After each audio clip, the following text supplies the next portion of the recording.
flag of the United States of America and to the republic for which it stands, one nation, under God, indivisible, with liberty and justice for all.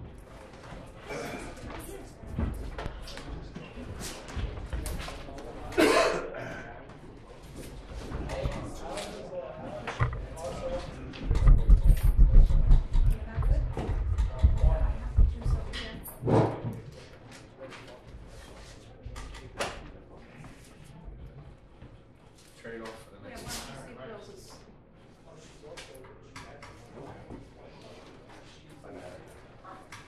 Silence on this side. That's all right, you never need a microphone. You don't need a microphone. Welcome, everybody. Welcome to the meeting of November 13th.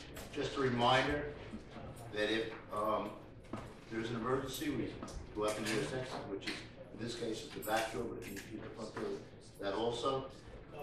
Please do not leave the property or get in your vehicle until so directed by emergency service personnel. If you are a smoker, outside the building. Yes, good evening, everybody. Just one approval tonight for the board meeting minutes of October 22nd, 2012. Motion. I'll make motion. Second. Second. All in favor? Aye. So carried. Bills? Closed.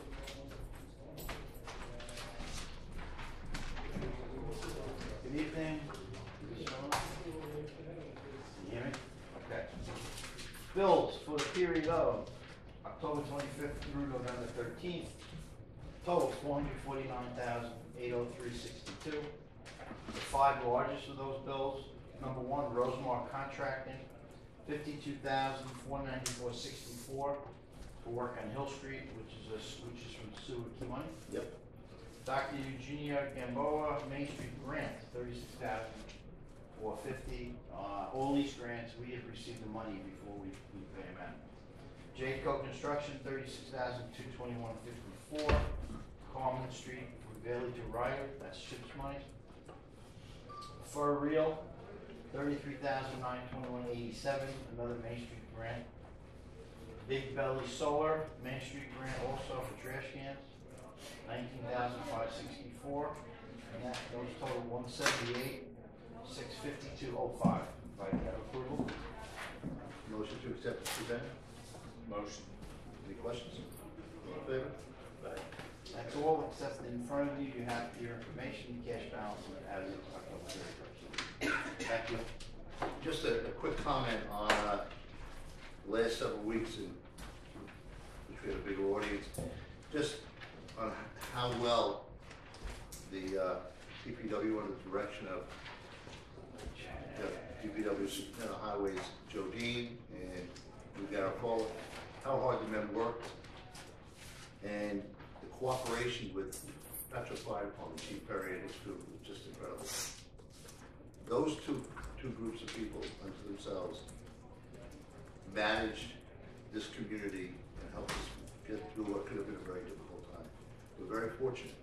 When you look at Lindenhurst to our west, Mastic Beach to our east, and how the difficult times they have it. In fact, in terms of Lindenhurst right now, not that we've got everything picked up off the street, but we've actually sent three trucks and a payloader into Lindenhurst to give them a hand. That's how difficult. Joe Dean and I went over, and I've never been in that kind of situation before. The streets that were this wide are now this narrow because of the amount of stuff, people's whole lives put out on the street. It made you stop and think how fortunate we've been here in the village. You know, whether it was the fact that within 24 hours, 70% of the village had lighting. Within 3 or 4 days, we're up by 99%. The abuse gathered, they were taken care of. When you take a look at what happened in the village of Babylon, and I spoke to Ross Cardino, you wish you could help everybody. But Lindenhurst, Tom Byrne and I, when they're there, we had a discussion. They just, I was talking to Mikey something, and he said a woman came out and she thanked him she thanked me because she said she was paralyzed, she couldn't move. But now that she kept coming out seeing her stuff there, that her whole life was on the curb. And then we came in and helped her move it out. So I feel good about what we're doing and how we go about doing what's been done. It's been a difficult couple of weeks. And for the patch tomorrow, and I don't know if there's anybody here, I don't think there is, but I don't know, if you had gotten the information, yeah, you're Ryan, oh Ryan. Did you get my email on the stuff from FEMA? Yeah. Okay, if you could make sure there's something on, I don't know, Gail, I sent it up to the Patchogue Chamber. If you take a look at it, FEMA will definitely be at the recreation center this tomorrow. I'm trying to get more days out of them. They're set up there right now. And if I get more time out, what I'll do is, you know, they're on their own schedule, but they're set up down there to meet with people from 9 in the morning till 7 o'clock tomorrow night. And the Small Business Agency is also, the SBA is there also. So, you know, that they have grant programs set up and so forth. So if you know anybody that needs it, anybody that needs to speak to FEMA, anybody on the SBA, whether it's a small business that needs a loan because they get hurt in this, make sure they know to go down there.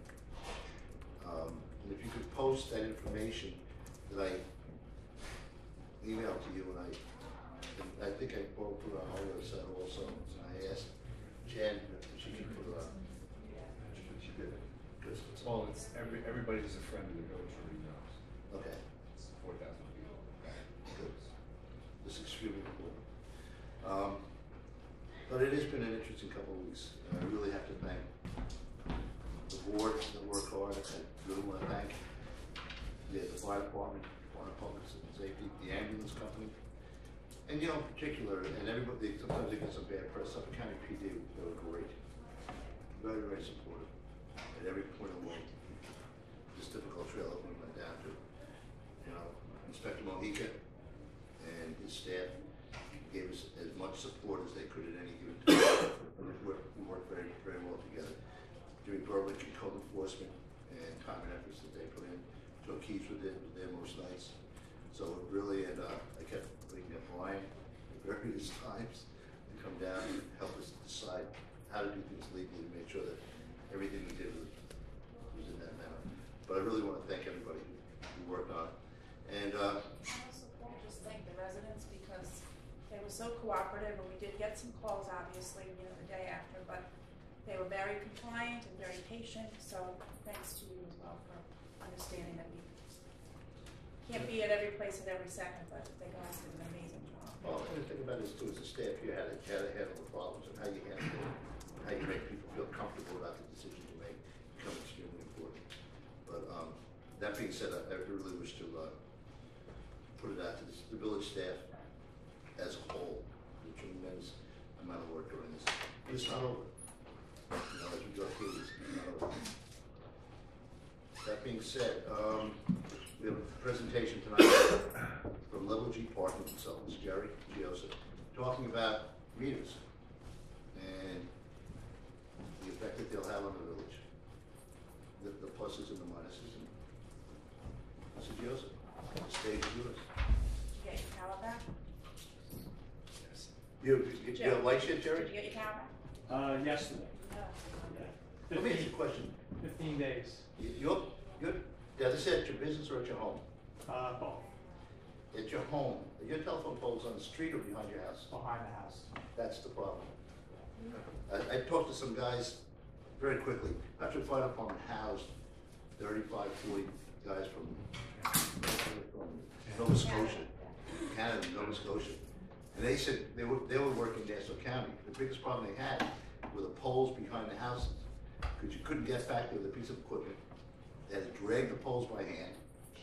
They had to dig the holes out by hand and drop the poles in. I think that's why our neighborhood was at the bottom of the list, because So they could, you know, access is easy when the poles are right out on the street. So right. they don't have to get homeowners permission. Did you have a pole down behind you or anything? No, we were, you know, we were pretty clean, but, it's just, But connecting into you is probably down. exactly.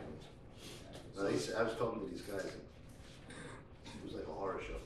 You guys in Nassau County, somebody up in the poles in your backyard. Very quickly, they said they went to one place, and 3 of the properties, out of the 4 properties, right on the corner of the property lines, each one of them had a shed. And on this side, there was a swimming pool. They were climbing over the sheds to get into the spot to dig the hole, to drop the pole in. And they had to bring it across the guy's pool. It was just, he said it was just crazy. Yeah, that's amazing. Yeah, it really is, but. So you deserve it. Yes, okay, guys. Jesus.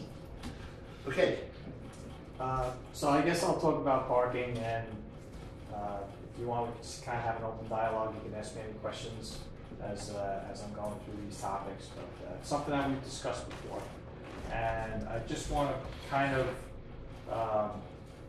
go through what the industry kind of sees as healthy parking environments and how a healthy parking environment is, is good for a downtown, and just to kind of go over some history about parking on Long Island and what some of the other towns are doing as well. So I guess the first thing that's obvious about Patchogue is that you have an abundance of free parking, which is fantastic. But again, free parking is not free. You have over 2,000 parking spaces in the Central Business District. 350 are on the streets. 1,700 are in parking lots. In total, that's over 16 acres of parking that you have. So obviously, maintaining that 16 acres,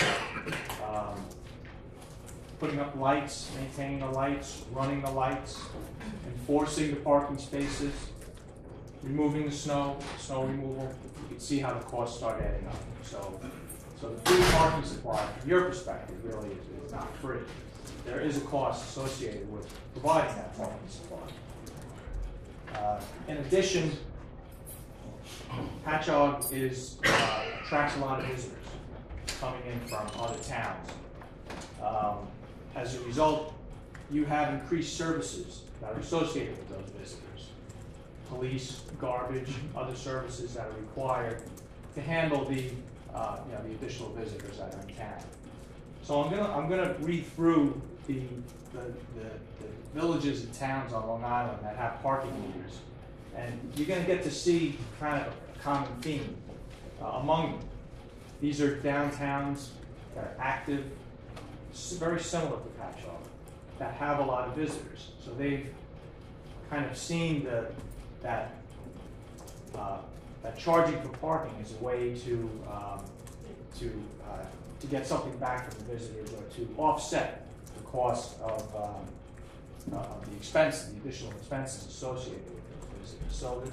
So the towns are Huntington, Northport, Babylon, Port Jeff, Lindenhurst, Great Neck, Rockville Center, Mineola, Floral Park, Westbury, Roslyn, and Port Washington. I've lived on Long Island my whole life, and I've been to many of these towns, and I would say that Patchogue has similar energy and feeling, and successful economically compared to these villages and towns. Just so you get an idea of what they generate in terms of parking income. Babylon does about 1.1 million a year. Rockville Center does over 2.5 million a year in parking and fines that are associated with those parking systems. And I just want to share a small anecdote with you. I went down this road with the city of Long Beach probably about 2 years ago, and they were very interested in putting parking meters in. They had bad parking problems. They had problems with turnover in the West End and in the Central Business District. Again, Long Beach, like Patchogue, is an area where high influx of visitors in the evening hours. A lot of additional police required to police the areas where the restaurants and pubs are. And So the administration at the time was, was feeling that they were starting to feel the budget crunch is coming, and knew, and was interested in raising some additional revenue.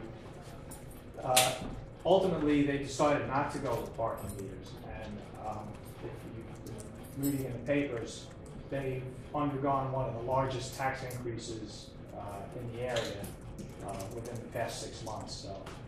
So ultimately, the burden of the additional costs and services was placed onto the taxpayer. So really, when you begin to charge for parking and offset your your expenses, you are taking a burden off of the taxpayer, off the commercial tax base and the residential tax base. Some of the other benefits are metered parking promotes customer parking, because you'll get a lot of the employees of the businesses out of spaces which are intended for shoppers and customers. It increases turnover of the spaces, makes parking available to more people, reduces double parking, which in turn improves traffic flow. And it also reduces cruising, driving around looking for spaces, which in turn reduces emissions. And it eliminates choking tires.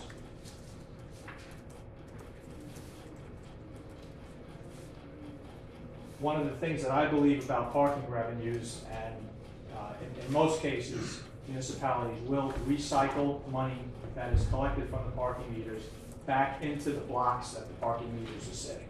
So they will use it to beautify the areas that the parking meters are serving. They'll be used to beautify parking lots or improve them, expand parking lots, and expand the parking supply where it's necessary. And again, it reduces the need for future tax increases. A preliminary program that has been discussed here in Patchogue, and which this is just kind of in broad terms, and we can always work through the details and the nits as we move forward. On street, we're looking at about 170 spaces on Main and South Ocean Avenue. We might want to include Railroad Avenue as well. We're not sure about that. We were talking about a variable rate structure where the rates could be 50 cents an hour during the day and then $1 an hour at night. Perhaps we might want to entertain kind of a one-size-fits-all, go to 75 cents an hour to avoid confusion at all times. That would be 25 cents for 20 minutes. For the on-street, meters would be in effect from noon until midnight. The noon starting time kind of gives local residents a chance to drop off their laundry, have a cup of coffee, meet with friends, have breakfast, do things in town, before the meters are in effect, and then the meters would become in effect at noon. Also on the list is the Church Street lot. As you know, we've been experiencing heavy parking demand in that lot, and again, a way to try to get back, recover some of that additional expense with all the influx of visitors in that area. I think that's a good lot to begin. Again, we could look at having free parking in that lot as it is today, all the way through till 5 o'clock, and maybe we can start charging at 5, perhaps from 5 to 8. How many spaces in that lot, Jerry? Excuse me, I'm sorry. How many spaces in that lot do you know? Church Street lot is just over 200 spaces. So it could be 75 cents between 5 and 8 p.m. and then perhaps after 8 p.m. we can have a $4 or $5 flat fee. Again, employee parking in the village will remain free and abundant. There is an abundance of free parking and long-term parking available throughout the downtown. Free parking would be available still in the Oak Street lots, the lots along Terry Street, the lots on Lake Street, and even the lot up on Academy. I've estimated that this preliminary parking program, with the rates described and the hours of operation, would generate about $500,000 in additional revenue for the village, possibly up to $700,000.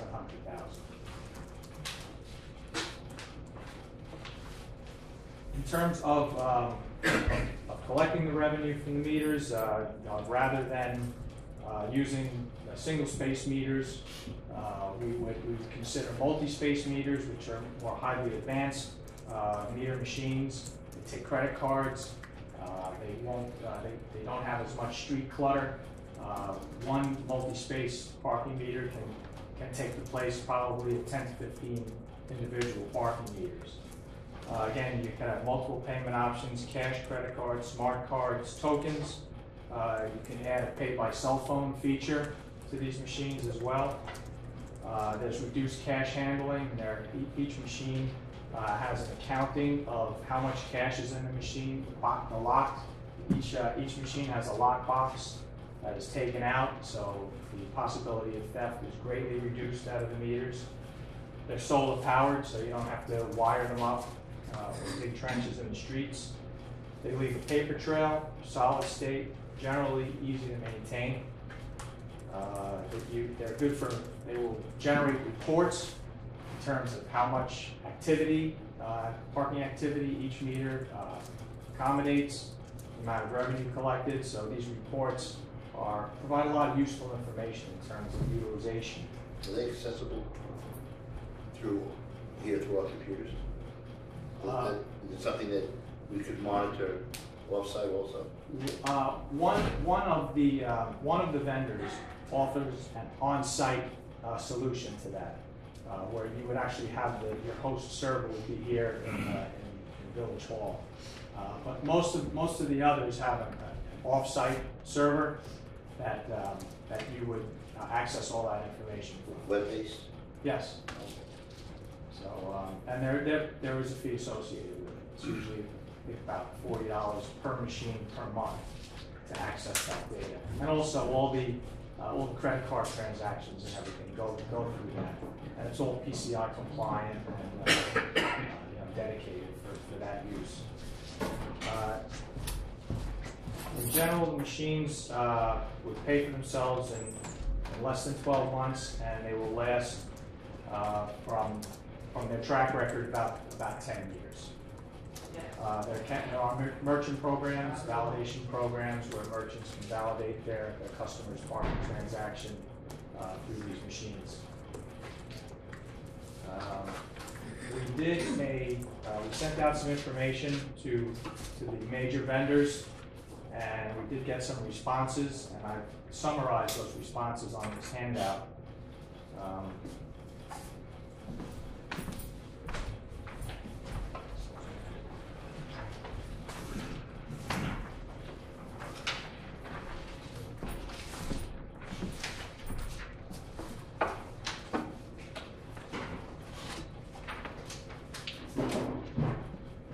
We got responses from 4 of the 6 major vendors, just as a request for information.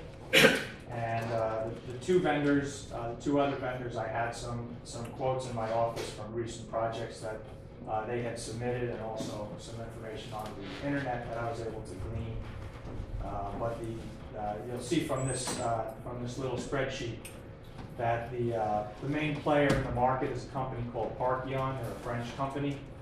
They were formerly the Schlumberger Group, and they have 185,000 machines worldwide and over 20,000 in the United States.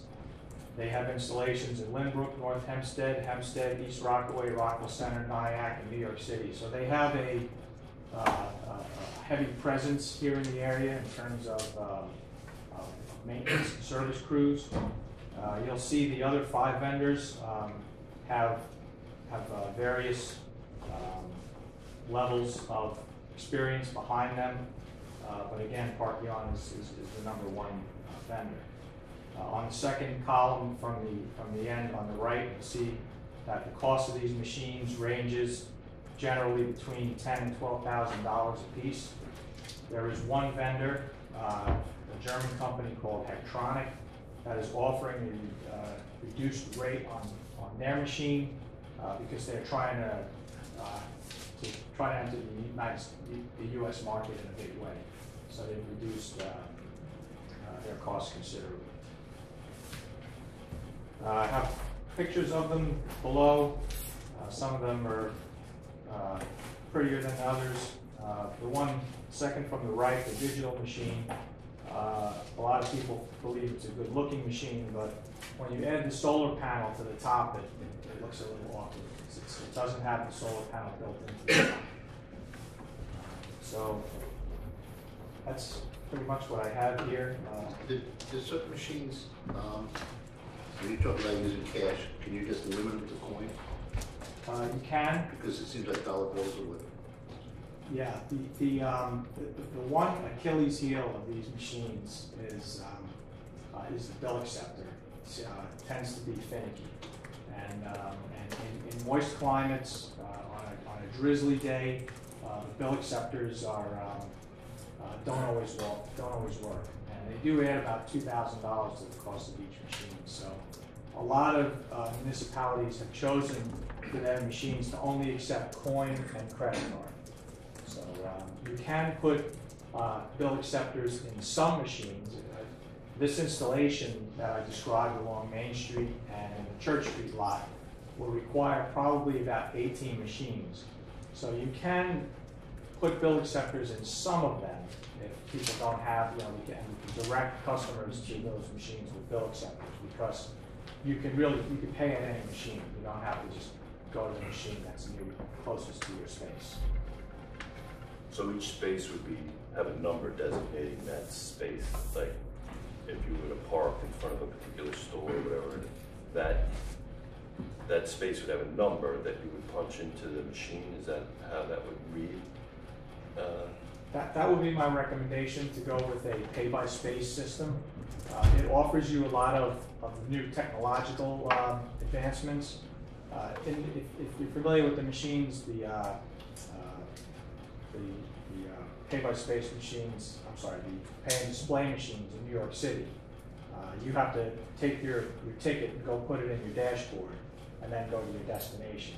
With pay-by-space, you go to the machine, you enter your space number, and then you proceed to your destination. What the advantage to that is that if you're having dinner in a restaurant and you see that your time is about to expire, there's technology where you could actually get on your cell phone and extend your parking fee through your cell phone. But you have a transaction number on that ticket that you're able to identify. If you just had a ticket that you placed on your dashboard, you don't have that opportunity. Also, a lot of the businesses in town will choose to open an account so they can extend their customers' time, or they could even pay for their customers' parking transaction, using a cell phone. So I would recommend pay by space, because it gives you the most opportunity to take advantage of the technology that's available. And Jerry, doesn't that make enforcement a bit more easier? It does, because because as part of the web hosting, the enforcement officer is able to download on a handheld computer all the spaces that are paid for and which ones are not. So he'll have he or she will have a depiction on the block side, and it'll have red dots and green dots. And the green dots are parking spaces that are paid for, and the red dots are parking spaces that are not paid for. So if the officer passes a red dot space with a car parked in it, they know it's a violation. You can also have yellow dots, where the expiration might have been between 0 and 10 minutes, and you could choose to say you have a 10-minute grace period. You won't ticket those cars, so you can program the machines to work that way as well. But yes, it makes enforcement a lot easier. Can you just, are you done with the presentation? Yes, we're just kind of in open dialogue. Can you just go through the villages on Long Island again that have metered parking? For sure. By the way, before I do that, I want to pass these out. These are pamphlets from the Village of Port Jefferson that anytime you do a new program, it's nice to, sorry, I don't have too many, but Tom, I know you have one. Tom was at the same presentation. So, Excuse me, Dennis, you should get one of these. Send us a Gail to that. but the villages are Port Jefferson, Huntington, Northport, Babylon, Port Jeff, Lindenhurst, Great Neck, Rockville Center, Mineola, Floral Park, Westbury, Roslyn, and Port Washington. Now those are the ones that have meters in their downtown. There are some additional towns that have meters or paid parking just at the train station, but I didn't include those. I just included the downtown districts where they have parking meters and stuff. None of those were incorporated villages. Yeah, I looked at what? All incorporated villages. All incorporated villages, and as I can see from the list, all have pretty vibrant retail, nightlife activity going on in the village. So people are coming there to shop and to eat and to do things. So the meters, in your opinion, have they chased people away? Yeah, in my 30 years in the business, I've never seen that a meter installation has hurt the economics of the downtown district. And in fact, there's never been a study to prove otherwise. Your 500,000 to 700,000 in additional revenue, that's just based on the 170 meters on Main Street in South Ocean and the proposed 200 spaces in the Church Street lot? That's correct. Yeah. So that's basically 200, 370 spaces. So we're generating that up to $700,000 by metering 370 spaces out of 2,000. That's correct.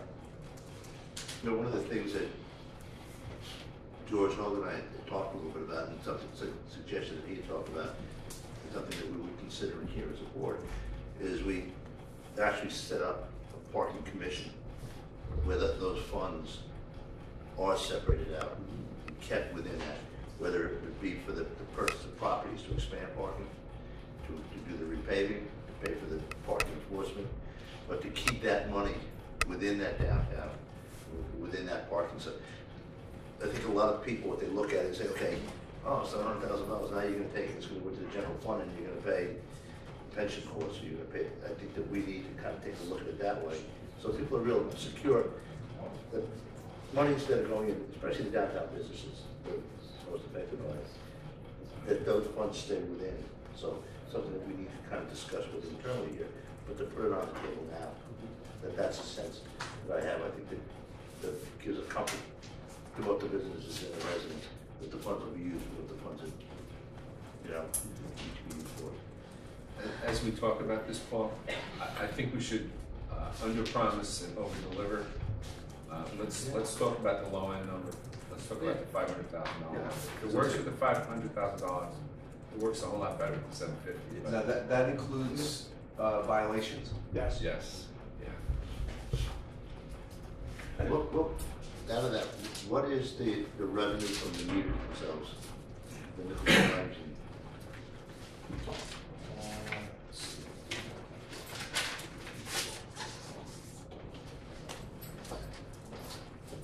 Okay. About 180 from the on-street meters. yep. Another 120 plus for the Church Street lot. So that's 300, and another 200,000 in finance. Because the 300 from the meters themselves is the number. The other creates costs, you know, because there's a cost of court, there's a cost. So we'd have to separate out some of those things. But the actual funds and monies put into the meters, we really need to sit and talk about how we separate that out, because there are costs, other costs associated on the fine side, code enforcement, the cost of this room, and the judge, and and the additional revenue and the additional costs that go along with that, so. Well, the violations go into the general fund, right? Right, at this point. So that, separating them out would be difficult, but not separating out revenue, actual meter dollar revenue. It's pretty simple. Can you do that, Brian? Can you take what the violations and put it back into this parking commission? Sure. They have a calculation for what the violations were, they always divert those funds to a specific fund within the general fund once it comes in. We just need to break down what enforcement costs, what court costs are, and make sure that we cover those, because there's no doubt the increase will put increased pressure on the court itself, and the hours put in, and the times put in. In fact, if you see on here today, just on the side we'll get to it later, is hiring another full-time person for the courts as it is right now. We don't know whether that will happen as you put increased pressure. And this new high-tech parking meter system, it doesn't mean now we have to hire another person for the parking violations, because this is a much quicker way to enforce than chalking tires and going back and forth. So I think, on a personnel level, I think we can save money on that level too. Definitely can move that person's hours anyway. Yeah. How many units were you looking would serve the spaces that you want to meter? How many? I estimated 18, yeah. And So is it 18 units or 18 spaces per unit? No, 18 Physical meters. devices? Yeah. Okay. Just want to make sure. and then right now we have somebody that, what's the shift of Deidre? What is her? She's 8 to 4. Right. We would move that shift From 12 to midnight? 12 to midnight, or 12 to 8. 12 to 8, and then have Code guys. code guys do it at night, which is what they do. They enforce parking violations. So our code guys would be the ones that would be essentially meter maids at that point, meter people, whatever. Yeah, it's part of their job. Yeah. Sorry. And then the one other concern that I had about possibly metering the Church Street lot is that those lots within the D3 district were essentially assembled and created by the business owners to provide parking for their customers. And we, as a municipality, grant certain allowances for these properties so they don't need to provide any additional parking, which is a great economic incentive for people to relocate and come into the village. But would we be able to actually meter those spaces that were created by this BUD? I'd have to look at the original enactment of the business district parking district regulation, but I wouldn't suspect that I would suspect they probably reserve their ability to do that. So I don't recall us ever metering those lots in the past, so I'm just curious if that's something that we would be able to do under that original agreement that I guess was back in the 60s. Patty, if you could pull that document, I'll take a look at it. And you had made a couple other references to Babylon and Rockville Center and the revenue that they generate. Do you know how many spaces that they meter to generate that amount of revenue? Some of the Babylon is skewered, as is Rockville Center by the train station. Trains, a lot of those. That includes the stations. train stations. Okay. Jerry, do you have like an average revenue generated by metering? It really depends on, the amount that you're charging, so. Okay, obviously. 50 cents to $1.50 an hour is the going rate in the New York metropolitan area.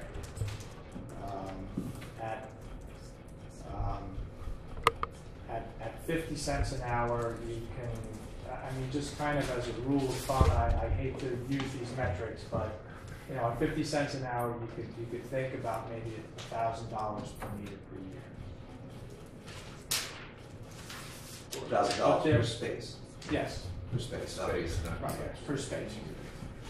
But again, there's a wide range, you know, I would use that number very carefully. What was Port Jefferson's revenue?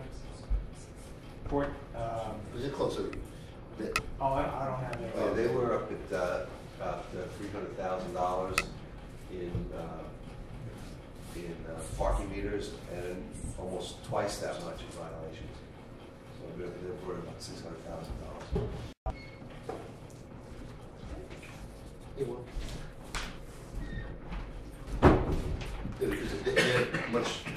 They're more similar to us than not, and what they did is they went the inside out, in terms of they don't have any views on the street, they have everything in the parking lots. Right, they left their on-street parking free, and in my opinion, it's created a lot of problems for them. That's why their violation income is so high, because everyone wants to park on the street because it's free. They don't, you know. But people who go there realize there's not going to be any places to find parking on the streets. Just go into the lot and pay. Correct.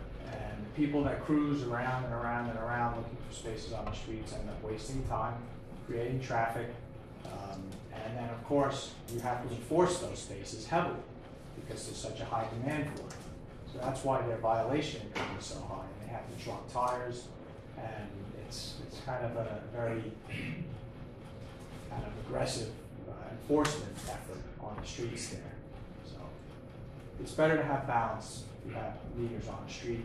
If you're only going to have them in one place, it would be better to have them on the streets. But it's also good to have them in streets and the lots to create balance. You don't want them competing off of each other. You see, first also I look at, you know, the revenue got, the revenue will allow us to expand our lots and give us the funds that we need to purchase properties and to create more parking because we are tight. And let those funds come from others, people other than the residents, because the residents will be free parking for residents. If you have a residence ticket, you'll have free parking. So residents will be taken care of. They can park wherever they want to park, whether it be on the street or in the lot. And it's just for those people that come in. And I guess I look at it too as I've gone to dinner in so many places and paid up to $20 if you're in the city. If you're around out here, That's a party. I don't know where you're staying in the city. The on-street spaces, what were the boundaries that you were talking about? Was it from Maple to West, or was it from Maple to Havens? What? I believe it was from, west to the post office. Okay. Jerry, there are obviously metering is common practice, right? It's done all over the place. Right. And I'm sure there are tons of studies about the impact on business. And are there any studies that show a negative impact on business? I have not seen one. Okay. In my 30 years in the business, I haven't seen one.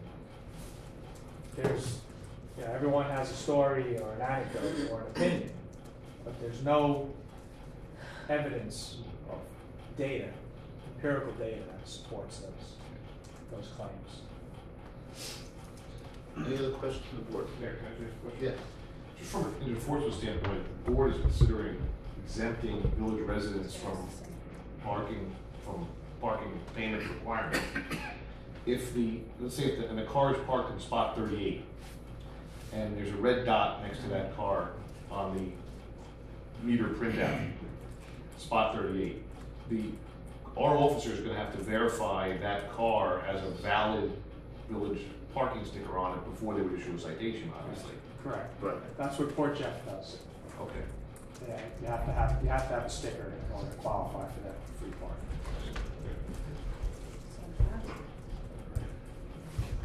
Any other questions by the board? Any questions from Mr. Gios of the public? Yes? What is the actual cost per month? You said $40. Is that including credit card processing fees, or is that not included in that $40 per machine? The $40 includes the software and the processing of the transaction, but it does not include the bank fee that's associated with the transaction. Falls on the village then? It falls on the customer. On the customer, not necessarily, you don't have to have it fall on the village, you can have the customer pay that fee. as part of the transaction. So it won't be $5 for the park, it'd be $5.35 or whatever, that's what they'll say. It's not the same piece for the credit cards. No, we don't have to. It's No, all I part- believe it's all so. part of the transaction. If the Right. if the patron pays $5, right? By the time it comes back to the village, it's $4.75. Right. And that's just That how those number things is work. Ross. I mean, that's, the whole world is that way.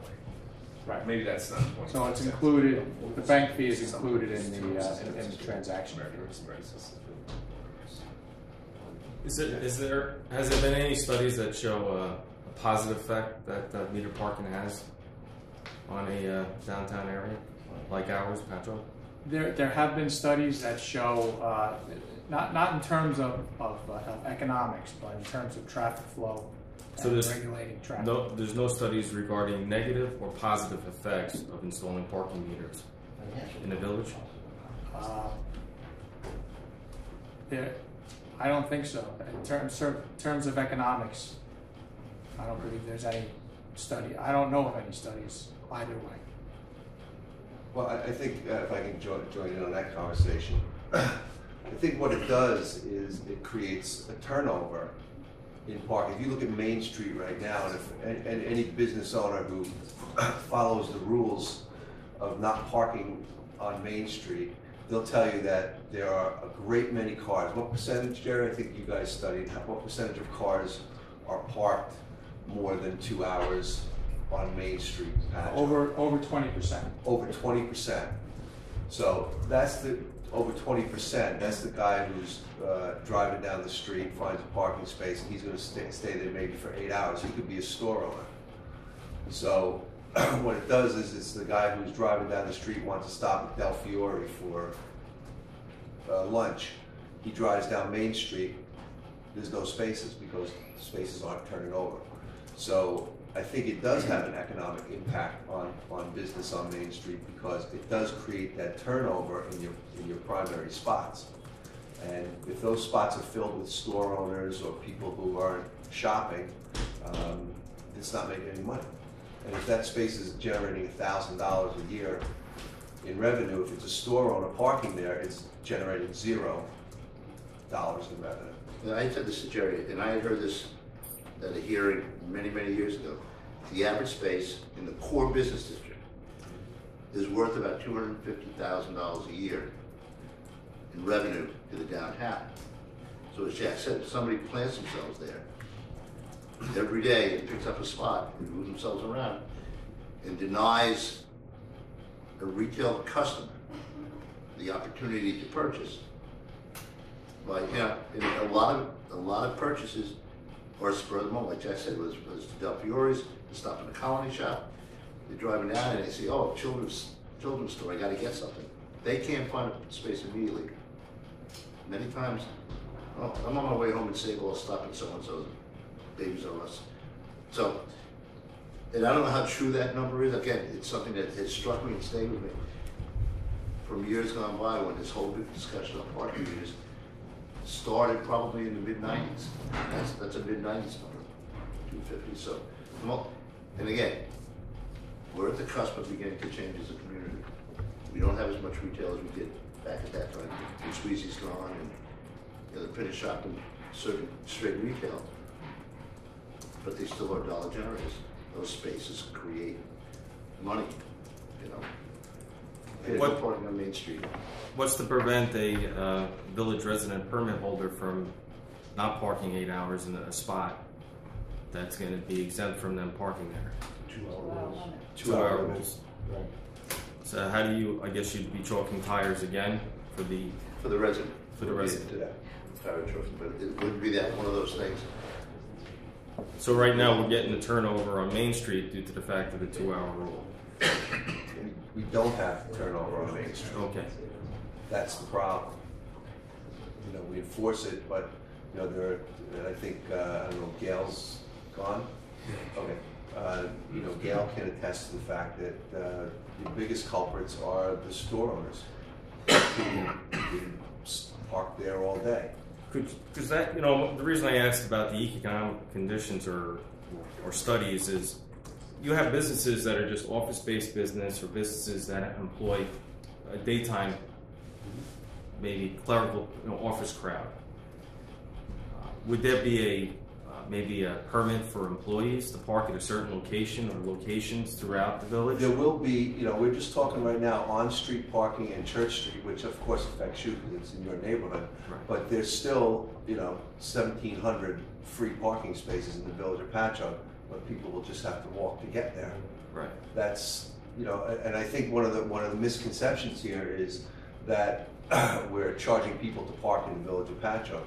There will be 1,700 free parking spaces in the village.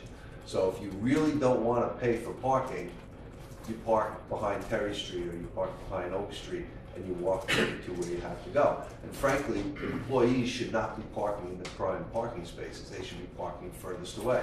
Now, when I worked at Sweezy's in the 70s, they made a point of making sure people didn't park in the prime parking spaces. I, for one, went to work one day and was going to be late, and I parked in the Lake Street parking lot. And I would say within 15 minutes, a security guy came to me and said I had to move my car because I was parked in that space.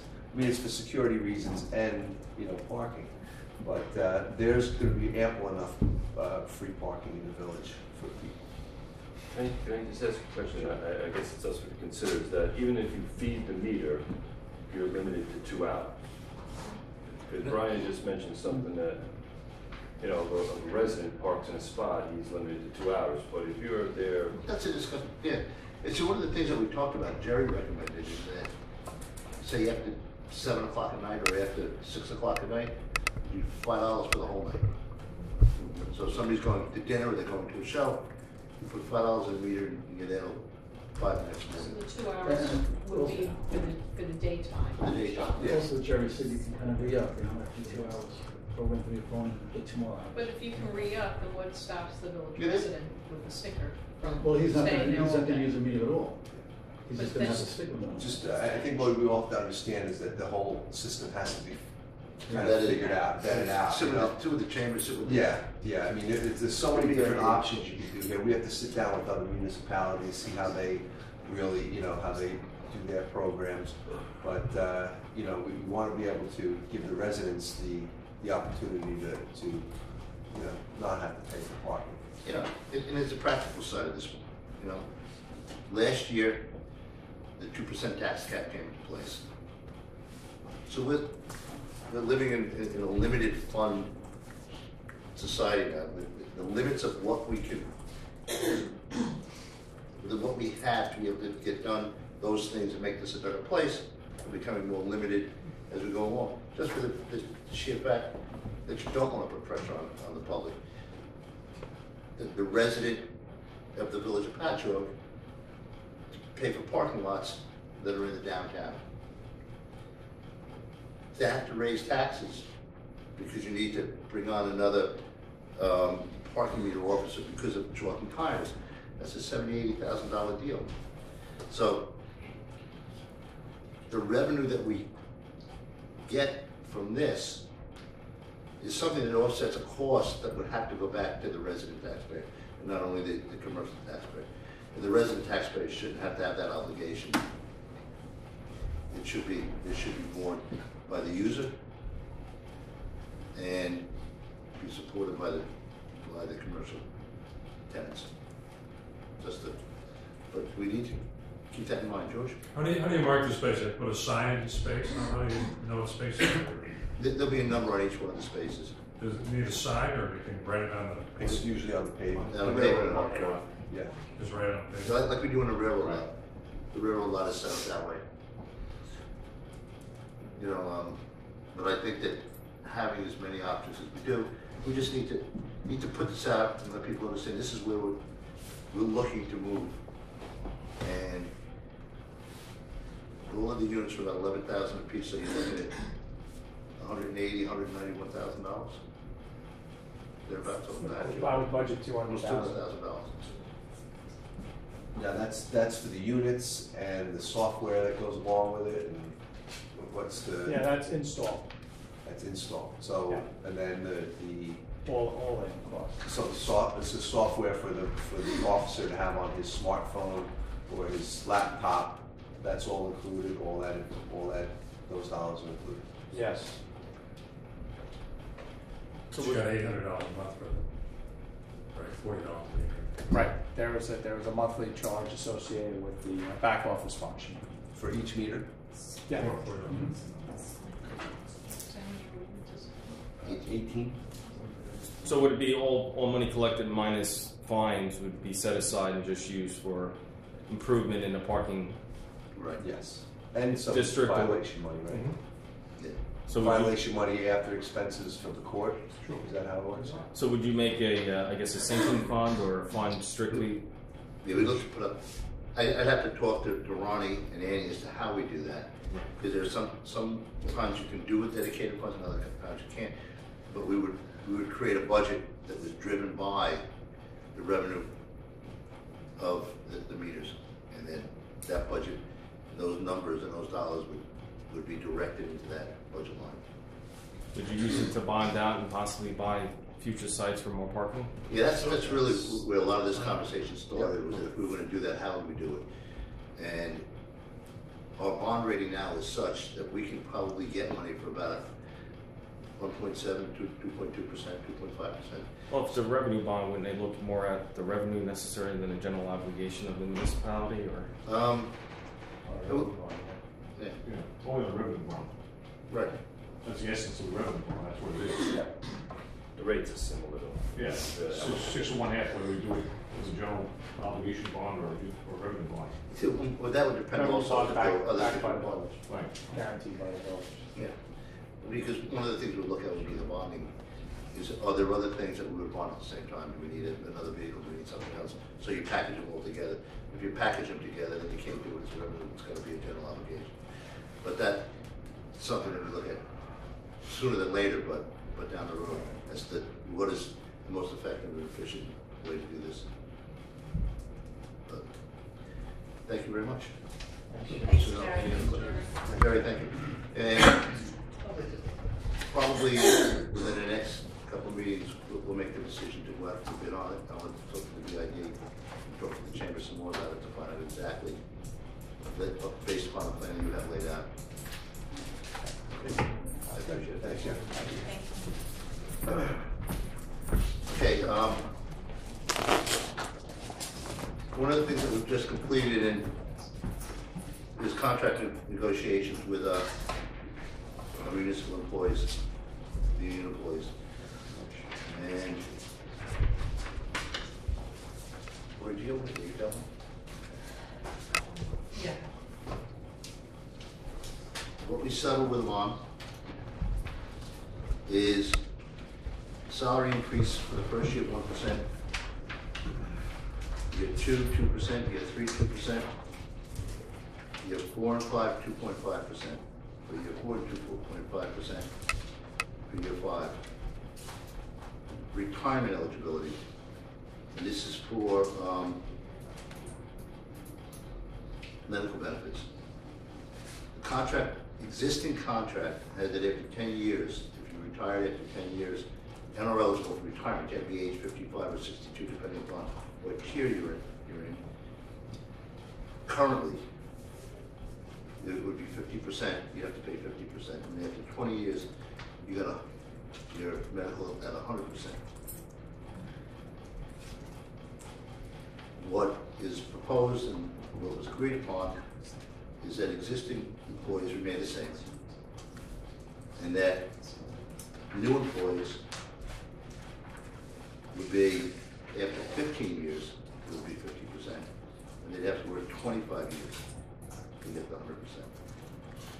On health benefits, we've never had a contribution by, and this is for me, is really the crux of the contract. We've never had contributions. Now, the numbers that are here are fairly low, but what we're able to get into the contract is contributions by employees into medical. Year 1, which is, actually this contract is what, last May 31st? June 1st. June 1st, yeah. Year 1 is 0, but year 2 is 25 for pay period, year 3 is 35, 4 is 35 per pay period, and year 5 is 35 per pay period. Being able to get this into the contract was extremely important because it really is the future of where you go with contracts, is the amount of money that you can begin to collect on your health benefits. Those are all employees, existing and new. This is for employees existing and new. It's not just for new employees coming in, it's for all employees.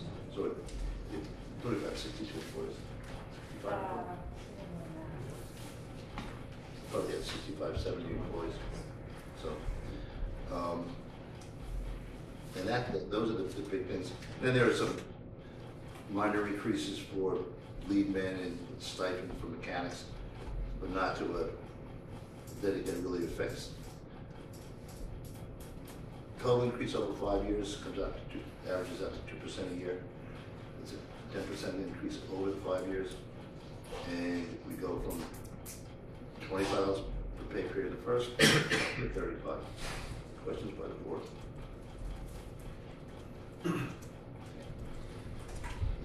Motion to approve is presented. Motion. Second. Second. In favor? Aye. So carried. And request approval to increase salary for all non-union full and part-time employees as per union contract. There are a number of employees that are more about will employees than they are not a union contract.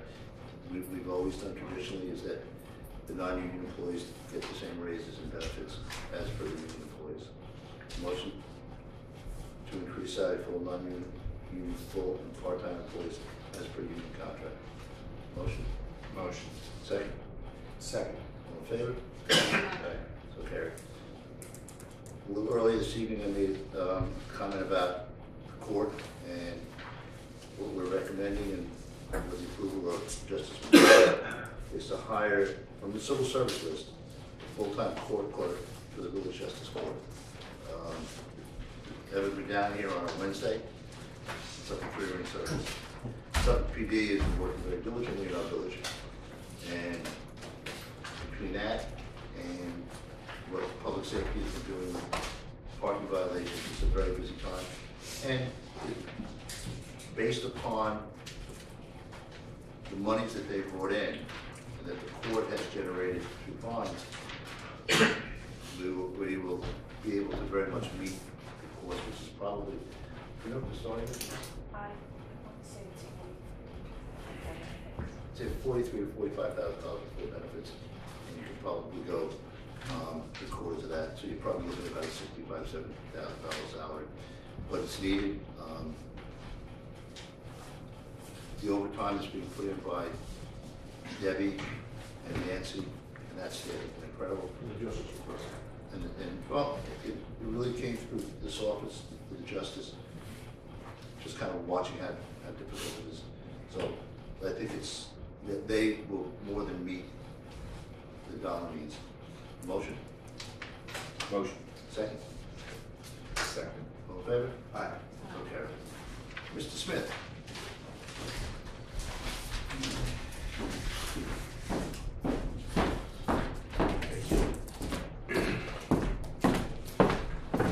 Mr. Mayor, Village Trustees, Mr. Seal, Kirby Egan, Mr. Cossack, ladies and gentlemen.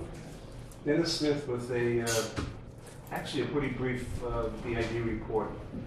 We are coming to the conclusion of a very successful New York Main Street grant. Basically, there's just one project that's still open, that's 62 South Ocean Avenue.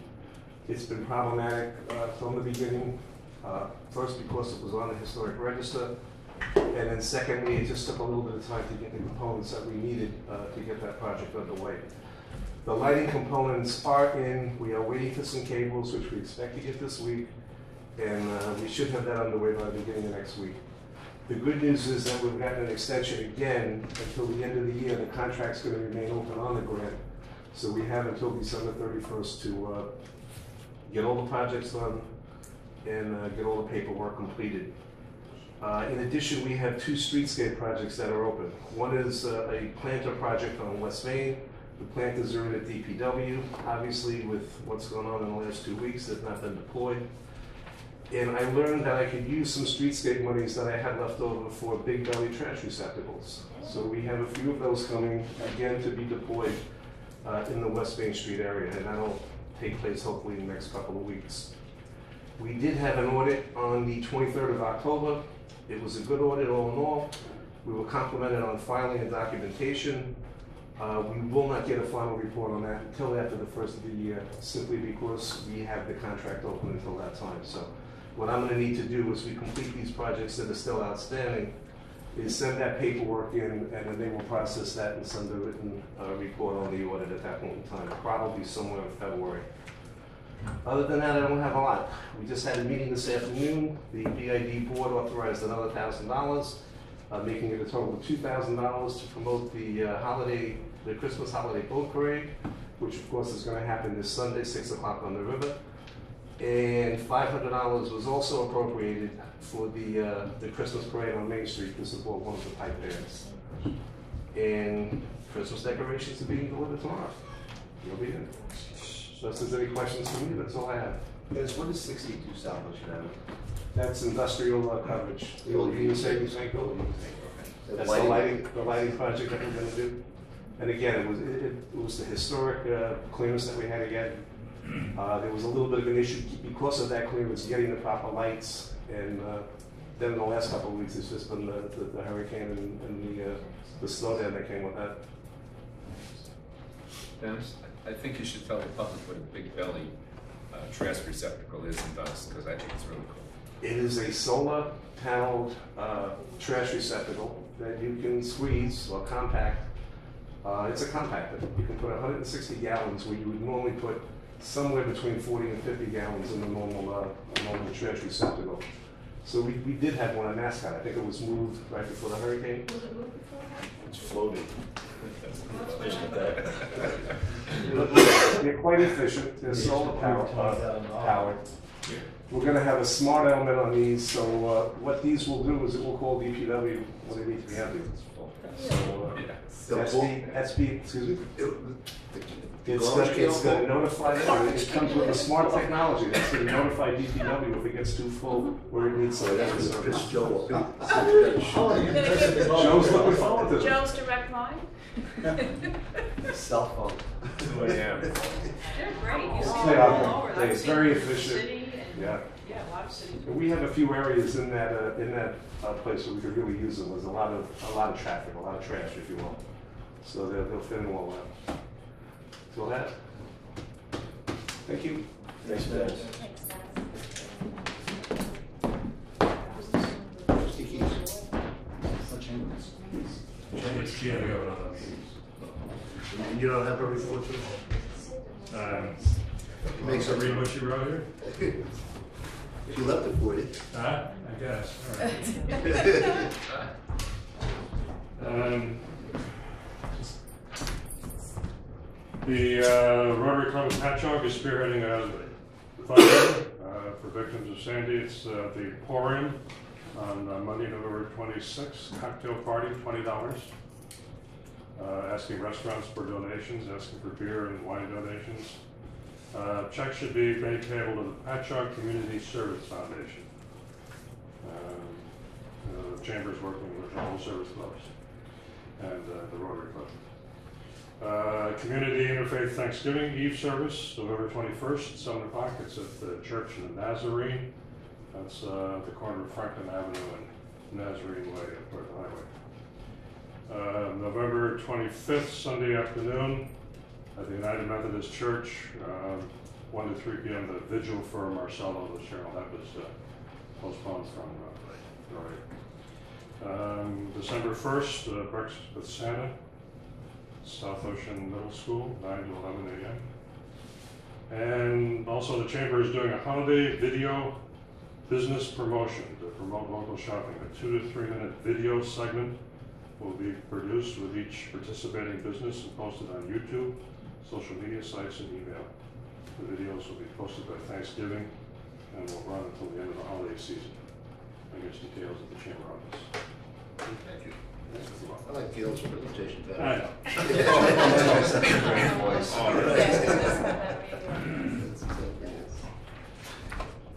You grew up as George Hope or George Drake? George Drake disappeared on time ago. Not in our memories, George. Yes, Mr. Mayor, fellow trustees, ladies and gentlemen, DPW report, which I'm sure you surmise that's going to be based on the events of the last couple of weeks, Hurricane Sandy. I do want to repeat some of the things the mayor said. The spirit of coordination and cooperation between the village, the fire department, the ambulance company, and the Suffolk County Police really, again, as it was in Irene, made things so much easier. The disappointing end, again, unfortunately, was a lack of communication from LIPA. We experienced the same kind of problems we had last year with them. And we had attended a few workshops actually after Irene, and we felt confident that they were going to be able to respond and communicate with us clearer and better. Unfortunately, they didn't. That wasn't the case. While we prepped for something worse than Irene, we probably, maybe not for something as bad as Sandy. We did learn one valuable lesson that we're definitely going to use if we have to come across this kind of storm again. We learned, and we were unaware, that we could actually have on hand our own certified high voltage electrician, so that instead of waiting for LIPA to come and de-energize and give us the clearance to remove trees, we'd have our own certified electrician to do that for us, and we don't have to wait for them. We can at least get the streets clear, sooner. I think that we did, if I may say, did a pretty decent job of clearing what we could in a very reasonable amount of time, considering the extent of the damage. We actually have been obviously collecting debris. A reminder again that the recycling yard will be open on weekends, both Saturday and Sunday, throughout at least to the end of this month, and then we'll assess it further from there. The yard is a mess. It's a good thing that we did spend time organizing and clearing it out as over the last year or so. There's better than 5,000 yards of vegetative debris, brush, and that kind of stuff. And then probably about 3,500 yards of the C&D, the construction and demo. So it's really piling high, and it's really kind of messy. And our goal obviously now is to get it off the streets for the residents and work on it from the yard.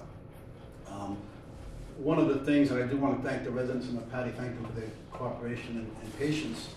We had far fewer gawkers this year. One of our biggest problems last year was the fill seekers coming down immediately after the storm, and really making it difficult for us and for the emergency vehicles. This year, early Tuesday, we actually restricted access to the whole south end of the village, which probably helped. But we noticed that there were far fewer of the gawkers coming down and interfering. I think a lot had to do with, I know Al Costello was down there. I think that public safety positioned them differently and were much more aggressive. They did a great job. Exactly, yeah. That's one of the things we learned about last year from Irene, and it seemed to make a big difference this year. In fact, I had gotten a call from Lieutenant O'Brien from Suffolk PD that the next day just complimenting public safety on how well the cooperation between Suffolk PD and them, and how they were able to deploy each other to do exactly that. Yeah, that did work out well. That was very helpful, actually. I mean, obviously, prior to the storm, we did some preparation of cleaning the storm drains, and you kind of remove any potential flying obstacles. But as I said, while we would have handled Irene, Sandy was a little bit worse. As far as picking up the debris, the DOT promised, just as it did last year, to assist. They were going to send trucks in and help us get them out of the yard quickly. But just as in last year, they haven't shown up so far, so we're going to have to start working on getting some of that stuff out, sorted and out. We've applied for assistance from the county in the form of temporary labor, which will be at no cost to us, and we certainly can use them down in the yard right now. The board, I think you should be advised that at DPW we're going to be pushing hard for new generators. We had a power outage at the yard itself, and then we lost the generator, our main generator down there. And it was kind of like, I have to say, I'm a little proud of the guys down there. Apollo 13, they just kind of put together what they could, and they got a good welder, portable good welder, that to actually power the plant and keep us running for probably 3, 4, 5 days, I would imagine. It's just something like that. It was a little difficult. If a guy came in for diesel gas, you had to flip one circuit and give him the diesel fuel, and then come in gas, you had to flip another circuit. So, it was a little bit of a give and take, but we managed to stay alive and run through that whole catastrophe of the storm. And light of, on top of all that too, there was a little kind of a personal hardship, I guess, to a lot of the DPW employees. One of our employees, in addition to having a tree fall on our house, lost his daughter during the storm. It was a little tough for the employees down there. It was right in the height of it all, who left behind a 9-year-old son. So a little difficult for the guys down there, for all of them. And we just learned yesterday that another employee lost his dad. So it's on top of all the stress of what they're doing. You know, they're like a little camaraderie, you know, and they feel these personal losses. As the mayor mentioned, FEMA reps will be down at 380 Bay Avenue to assist the residents in filing and collecting the FEMA assistance. I know the mayor's been on the phone with the FEMA heads trying to extend their stay. I would urge, as has been stated earlier, whoever you know that may need that assistance, try to get them down there tomorrow, because we don't know when FEMA's going to decide to pack up and go. The mayor has been urging with them, you know, to extend their stay here so that we can get the word out and make sure that all the residents are taken care of. We want to make sure that the residents are attended to first, obviously, before we start worrying about the dock and the structural damage. Little Creek, the beach club, you know, I'm sure you guys have probably taken a little journey down there and saw the devastation. You can forget about Mascot Dock for a while. It's totally gone now. But as I said, we just want to make sure we get residents attended to first. We also have some EPA representatives working with a contractor and they're at the wastewater treatment plant to collect hazardous waste materials. As you know, we don't normally collect the hazardous waste at our recycling plant, but we did arrange to get a contractor and EPA reps down there to make it easier for you know, residents to get rid of that kind of stuff as well. As far as the CDA report, I think last time I reported that the theater walkway was going to start yesterday. Obviously it didn't. Excuse me, the contractor has been backed up. You know, again, the hurricane's just got everything really kind of backed up. We have been talking to the contractor, and it may be possible that they do that walkway kind of rip out in place as he goes along. So in the event that hard winter comes and he's only halfway done, we may still be able to access it, you know, that kind of thing. And we are also optimistic that our funding may not be affected because we are showing good faith after we get the project started for the year, and a lot has to do with the way the county funds our program. So I believe that's all. Just want to wish everybody a happy Thanksgiving Day. Enjoy it, and hope everybody fared well in the storm and can get ready for a nice holiday. Just a resolution on. Oh, that's not all I have, is it?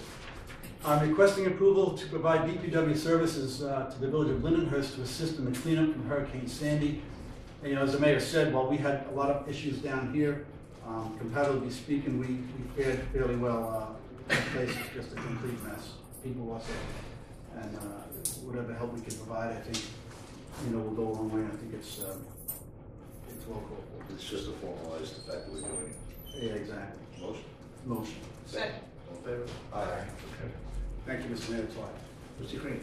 Good evening, Mr. Mayor. Just one particular item that came across earlier this evening. There's looking to get board approval to get an appraisal of property on Gibbon Street. It's on the north side of Gibbon Street, and it's approximately 36,000 square feet of property that at one point in time there were some redevelopment plans that included residential units, condominium units, and the owner has approached the village to see if we might be interested in acquiring the property for municipal uses, and it's adjacent to the municipal yard, the DPW yard, and you know, I'd like to get an appraisal of the property to determine whether or not it would be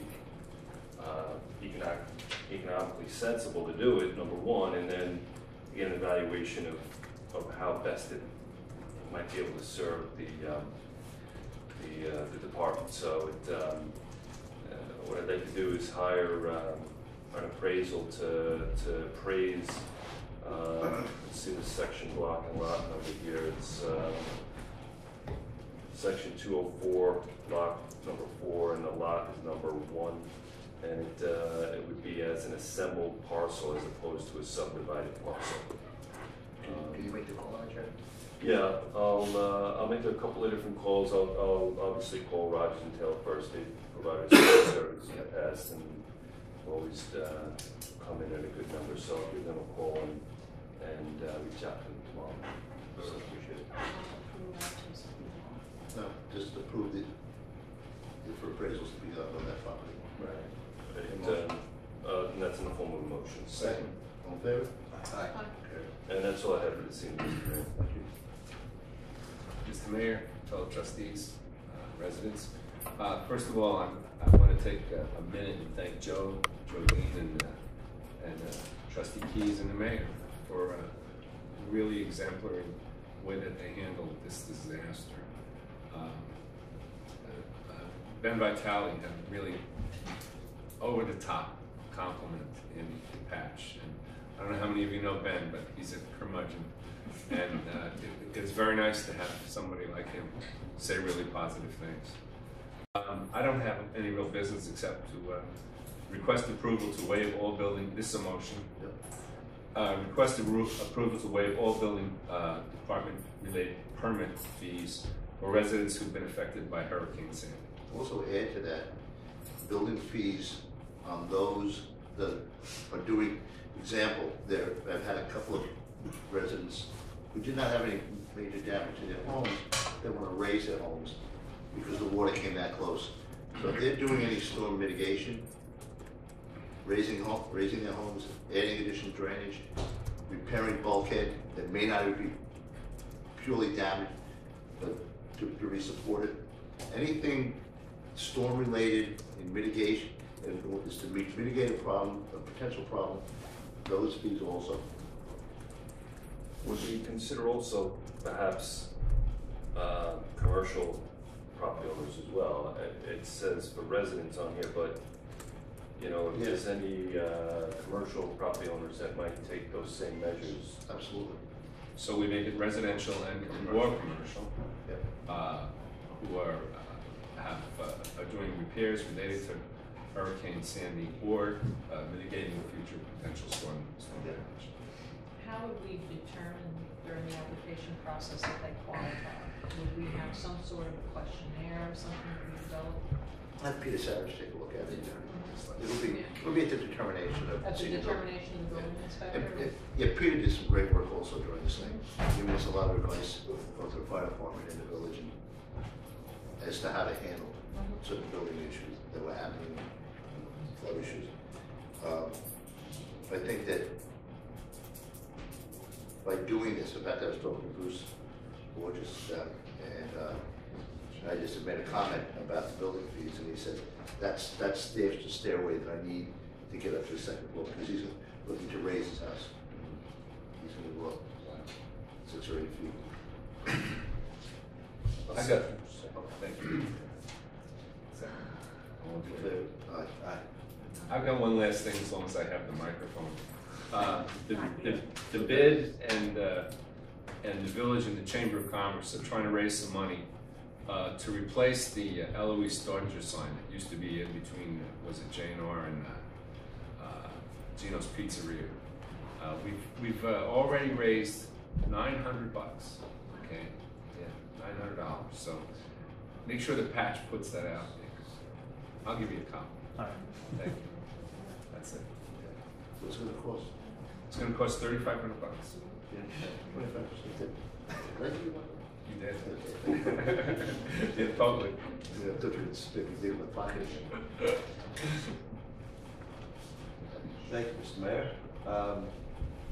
One of the victims of the hurricane was the Veterans Sousa concert at the theater that was supposed to go on Sunday. Problems with getting a number of the people who were involved in it, the musicians, had been affected by the hurricane, and they couldn't get here to practice. And one thing we didn't want is about 60 musicians getting on on the stage and couldn't practice. So in deference to those people who couldn't make it, we decided to cancel it, probably reschedule it for early next year sometime. So keep an eye out for that one. It's getting to that point, believe it or not, it's Christmas season. But before Christmas season, this weekend at the theater is Menopause the Musical. Very funny. Tickets are going fast. There's 2 performances, actually 4 performances. It's great. Sunday, November 25th is the Co-Medium, starring psychic medium Kim Russo, and that's a JVC broadcasting show. And then comes the holiday season with Clara's Dream, The Nutcracker, Christmas Carol, and Gateway presents Irving Berlin's White Christmas. So Roman time is on sale. that's next. I'm going to give that its own spot. Is that not for New Year's Eve yet? What's that? Nothing for New Year's Eve yet? It's no, nothing yet. Yeah, because that's kind Yeah, of a show. yeah. I think it's the White Christmas. It would be New Year's Eve. Thanks, John. But We'll see metaphors. and Ronan Tynan on Saturday, February 23rd at 8 p.m. Tickets are on sale now. Yes, sir. Okay, and I'm sure they're going as fast as they usually go. So all our friends from out of town will be there. The two lady friends who come all the time. From where are they from? Pennsylvania. Pennsylvania, right? Yeah. Yeah, it's hysterical. So a lot going on at the theater. And Joe, again, thanks for arranging all the things with public safety as far as the alleyways go, and make sure that during the holiday season people can still maneuver their way through the alleys and walkways to get to the theater. Couple things. Just one other theater thing, I don't know if you're gonna bring up. I got an email from John Ashline the other day. Oh yes, that's right. A week ago, Saturday before, 2 weeks before the hurricane, the Raj Foundation, which does the Long Island Index, came out and they're one of the largest foundations. And what the Long Island Index is it gives you a demographical look at Long Island from both an economic and the pure demographics of it. And then they take on a topic, whether it might be parking, it might be affordable housing, it might be downtown revitalization, and they do a year's report on it. They do a tremendous amount of research. Example, they did a thing on taxes. And they talked about fire departments in smaller municipalities. And I think that they said there were 118 rescue trucks on Long Island, or some number like that, well over 100. In Manhattan, they have 6 of the same kind of vehicle. So that's what they do. But one of the things that they've talked about over the years is affordable housing and housing and how it affects communities. And they called me about a month ago and wanted to they do full board of directors meetings a year. And they normally do them in Manhattan, and they actually came out and they wanted to do it at Art Space. They wanted to take a walk around Patchogue and see the things that we've done in the village, within the village. One of the places they took them to was a theater. John Ashland got. Yeah, and then they sent the check, a grant to a donation of $1,000 Yeah. to the Patchogue Theater. Just based upon the walkthrough. So Yeah. Cool. yeah, actually it's pretty neat because they are just a tremendous asset. And if you're looking to find out the condition of Long Island over the last several years as it's moved through, go online to the Long Island Index, Raj Foundation. They'll come out with the next report in January. And what this meeting they had was about have what they've produced have results. And I think that what they're going to do is this report will be a self-assessment of their first 10 years. You mentioned about the public safety guys at the hurricane. I just want to make a point of mentioning that a lot of the people who left their houses were afraid of the safety and security of their homes, and on one pretty cold night, the water up there. Mayor and I drove down to a couple streets in the village, and our code guys were out there in the middle of the night. Just, in their trucks, just sitting, near in neighborhoods where people evacuated. And I think a lot of people were felt very secure in having those guys there just to make sure that nobody was causing any kind of shenanigans around and trying to take advantage of people's misfortune. But I think they did a great job.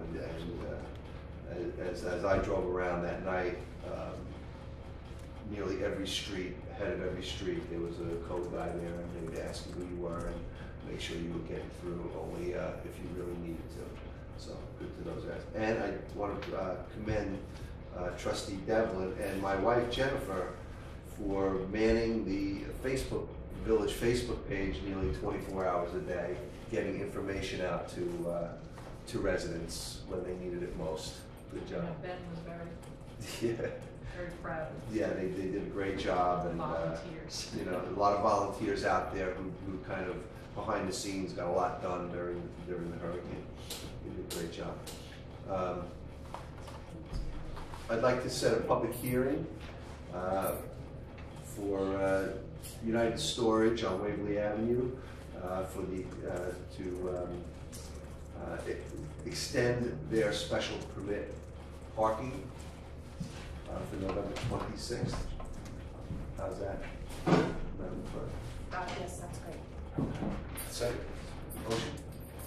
Second. All in favor? Aye. Now, Jack, what hours will that Well, it's a parking permit because they were allowed to park vehicles there in storage. There's a special permit where they can park trailers, boats, and all those kind of things. Their permit expired in October of last year. 2001. And I'm not sure it's important, but that's the same night as the Emporium fundraiser. That's okay. I think we can get through that pretty quick. 5 o'clock? Is it 5 o'clock? That's Well, the we new. have to do December 10th, 5 o'clock. Which sounds like a pattern here we're getting, huh? Okay, one more. I'd like to request approval to go out to bid for a 5-passenger SUV 4x4 vehicle.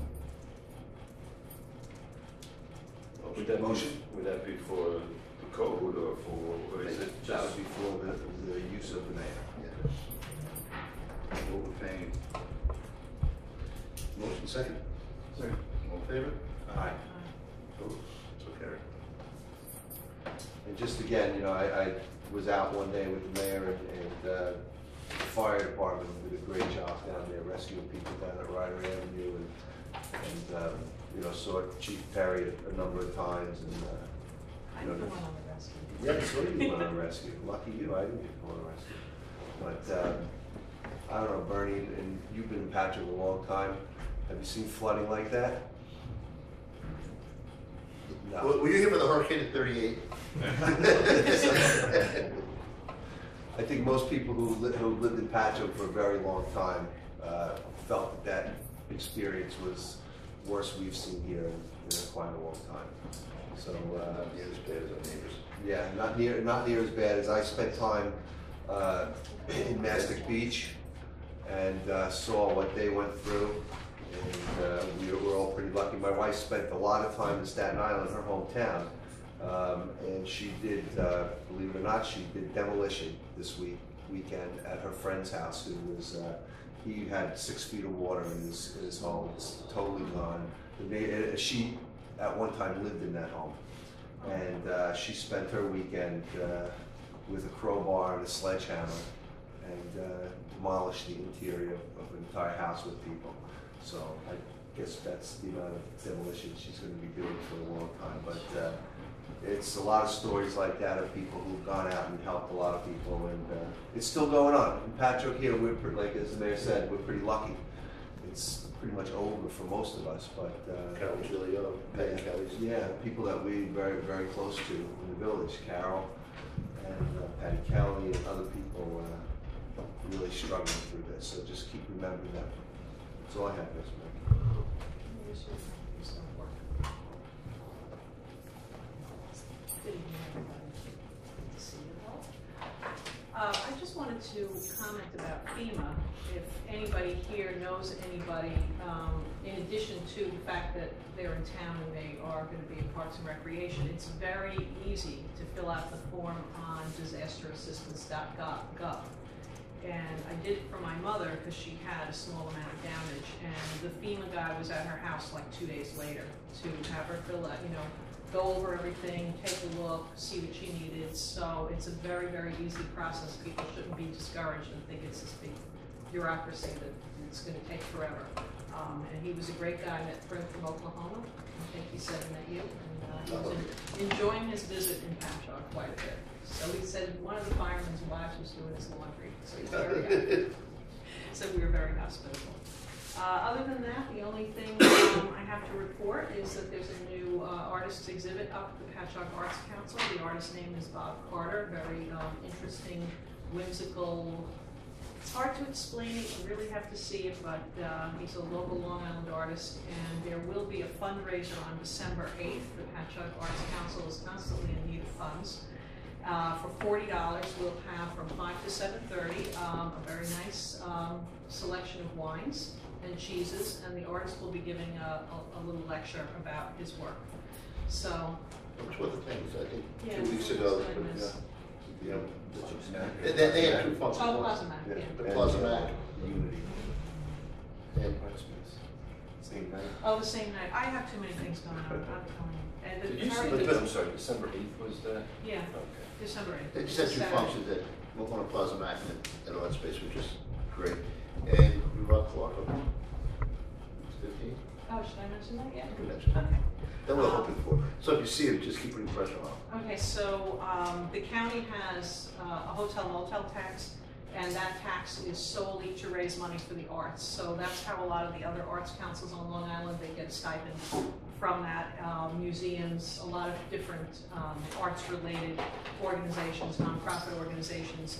The Patchogue Arts Council has been around for 4 years, and finally it's in the county budget, and hopefully Mr. Ballone will, and Executive Ballone will sign for $15,000 for the Patchogue Arts Council, and $10,000 for the theater. So we're very excited about that, because that will pay the rent in the gallery space and cover all the extras, and maybe we can start raising funds for other things. So that's very exciting. Anything else on the board? Roll.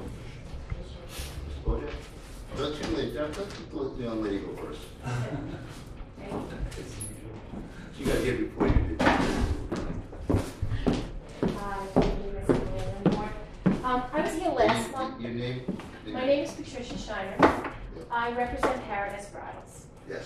The reason why I'm here is that in the past, I'd say 5 or 6 weeks before the hurricane, and this past Saturday night, at 4 o'clock in the morning, I have been awoken from sleep from the alarm company for the store, because our glass break sensor has gone off in the front and the rear of the store. This Saturday night, my husband and I got up, drove down to the store, could not believe what I saw. I spoke to a gentleman today. I had called, and I believe I spoke to, was it Eileen? Your assistant? Irene, and she asked me to speak to another gentleman. He was very nice. Jim Berber? Yes, I spoke to him today. There was a gentleman laying in front of the store. When I tell you, intoxicated to the point that he could not stand. A young lady on Railroad Avenue laying on the ground. Now this has happened, we've been in Patchogue for 48 years. I have been working there for forever, more than I care to say. I am the person who's contacted if the alarm goes off. This has never happened before. For our glass break sensors to go off, there was a fight on Main Street, and this fellow who was the victim of it was still on the ground. He was fine, but the problem that I saw, my husband and I were both there. The police went by, as did one of the village cars. Nobody stopped. The police were in the front of the store, and while I walked through from the front to the back to make sure everything was okay, my husband stayed in the back, a Suffolk County policeman. There was a young girl laying in the street. We have walked in on Sunday mornings to, excuse me for saying it, our doors and our windows being vomited on, the smell of urine. It is getting worse and worse. And I'm sitting here and listening to everybody trying to make our village better, and I understand it's a business, it's a thriving business in the town. Doesn't matter, shouldn't happen. But it's getting out of hand. I am not usually up and around 4 o'clock in the morning, and I guess it's a long time ago, but there was a young girl laying on the street. I mean, either something has to be done. So when we were leaving, there were 4 security guards. My husband pulled over, I stopped to get out of the car, and I spoke to them. One dismissed me, didn't want to hear anything I had to say. Another gentleman went and got somebody. The one guy actually thanked me. He said, we need more security. I'm so glad. He says, I would appreciate it if you went to the village, come and see the owner here during the day. Yep. They have no security on Main Street at all at night. I counted 5 or 6 people sleeping, laying, and one security said to me, he said, he says, we're not the only place in Patchogue that's open this late. He says, it's us and Public House. Now, I've been to Public House. They attract a different type of crowd, the Emporium. It's an older crowd, more quieter crowd. No, it's coming. But it's coming out of the Emporium. We're right there. I mean, is anything being done about this? I will call Suffolk County PD tomorrow, and I will get Suffolk County PD involved, and I'll bring them over to the Emporium. We have to sit down and talk about exactly what you say. Security out and about it, role of Jimmy Berman, public safety, and I'll address it tomorrow. Well, what he told me with the one security guard was, he said that they're having a lot of problems with the condominiums, that the people in the condominiums are complaining because of they're using their parking and there's beer bottles and they're urinating or whatever on their property. Yeah, but what we've done with that is that they have provided security at Copper Beach. Yes, that's what he told me, Copper Beach. Yeah, at the entrances, and I think that is, because I have not gotten any other, since that has started with their security. Yeah. I haven't gotten any other complaints from them. What you're talking about is just different than that. Yeah. That's a total disregard. Yeah, I mean, there was, for our glass break sensors to go up twice, someone's really got to be, you've been fighting because they don't. No. I will absolutely address it. So it's really, really becoming an issue. I will. And I mean, I don't own the store, but it really is becoming an issue. I've set up. I will take care of it. All right, thank you very much. Appreciate it. No problem. I love you, Chloe. Thank you. Mr. Bojack.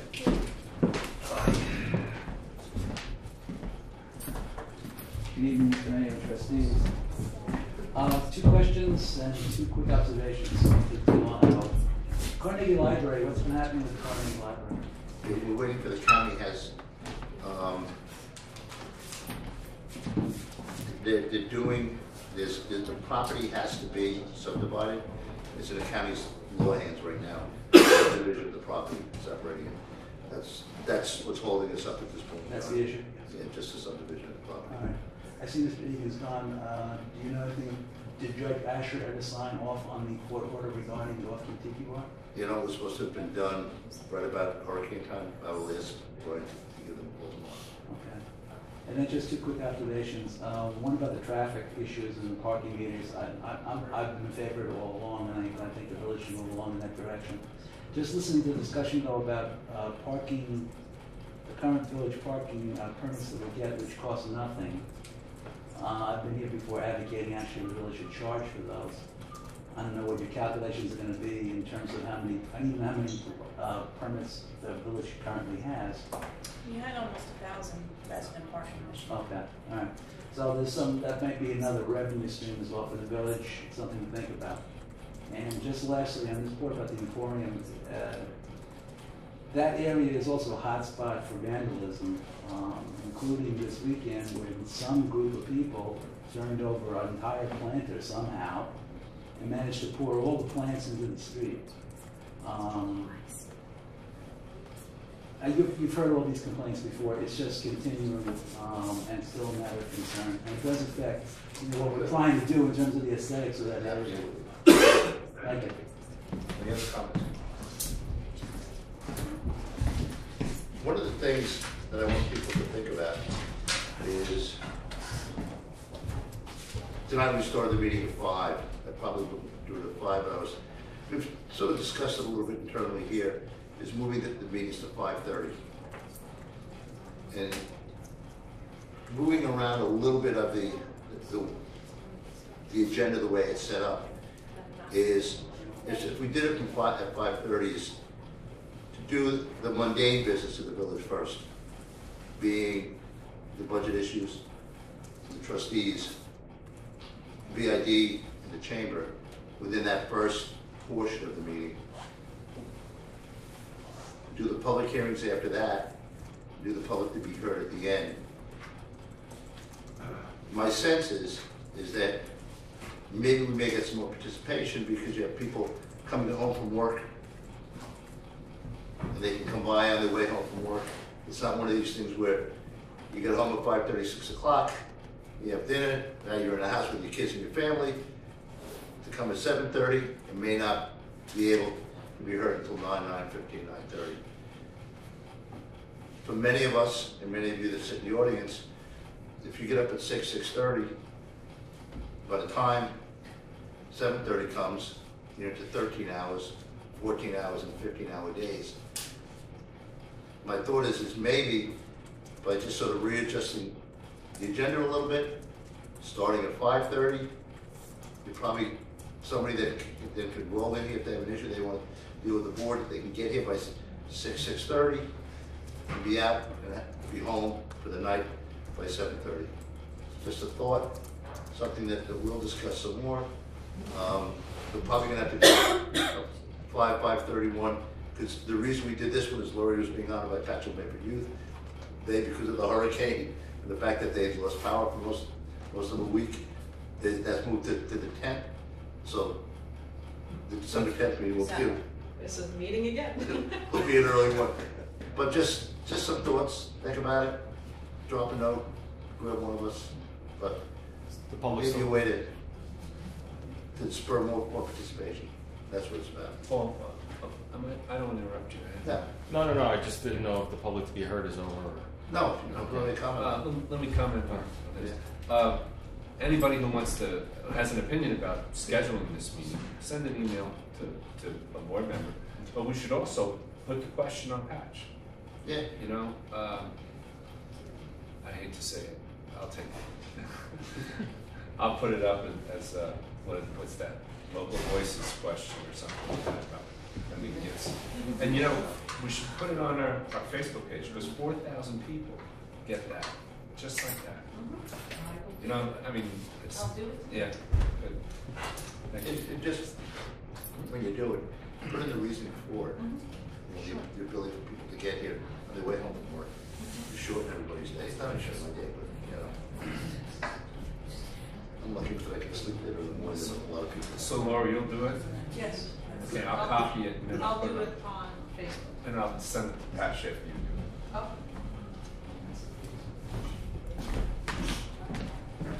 Greg Powers, 252 Bay Avenue. There's a group of residents that are going to try to record all the village board meetings. So I just wanted to inform you, and maybe we can put it on a link on your Facebook page of it's just going to be an unedited version of the whole meeting. No cuts in it, just strictly what has occurred. I think if you put it on YouTube, then I can link to YouTube. It's more effective Right, that way, right. and not have to try to upload the whole thing. Yeah, that's not a problem. Yeah, I think that would be the easiest way. Yeah. And then I was with the Emporium. That is another issue. I mean, I find that my access to my building is compromised. I mean, most of the time there's somebody blocking the driveway on both sides. Now, it's not clearly. Usually, sometimes you have on a pavement active driveway because I have a gate that closes, open and closes. So I don't know if at some point, if you're going to do some parking, there might be some striping done at that time. Yeah, we can actually strip out the driveways. We just had with the storm, we even had the time to make that the one-way street. Right. We're probably not going to get that till after Thanksgiving. Oh yeah, that's understandable. And the only question or concern I would have with parking meters is numbering on the street itself. How you make sure somebody doesn't. I can picture somebody in the middle of the road trying to see the sign. It's the common way they do it all over, so.